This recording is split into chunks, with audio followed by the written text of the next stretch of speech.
Jugé coupable, voici les charges retenues par le tribunal militaire contre Amougou Belinga.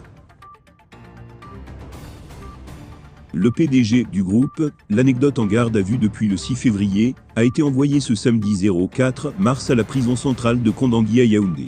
On connaît désormais le rôle joué par Jean-Pierre Amougou Belinga dans l'enlèvement, la torture et l'assassinat du journaliste Martinez Mbamizogo, dont le corps a été retrouvé, il y a un peu plus d'un mois à Bogo 3. Dans un communiqué publié par le groupe L'Anecdote, l'on apprend que Jean-Pierre Amougou Belinga est inculpé pour complicité de torture par aide. Nous portons à l'attention de l'opinion publique nationale et internationale qu'après avoir passé 25 jours en détention au service central des recherches judiciaires, le PDG du groupe, L'Anecdote a été placé sous mandat de dépôt, ce 04 mars à la prison centrale de Kondangui.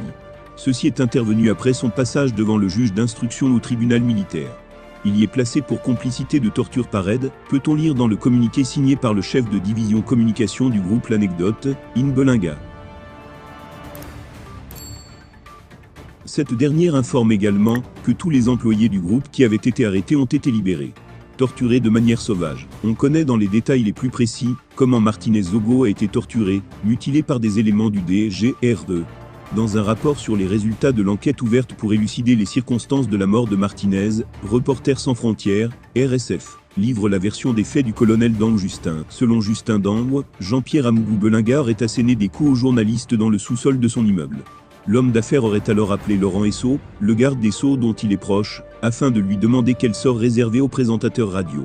D'après ce témoignage, le ministre, un des hommes les plus puissants du régime, lui aurait alors répondu de finir le travail, pour éviter une nouvelle affaire Paul Chouta, un journaliste laissé pour mort au bord d'une route l'année dernière, après avoir été passé à tabac par un mystérieux commando, qui n'a jamais été identifié, lit-on dans le rapport.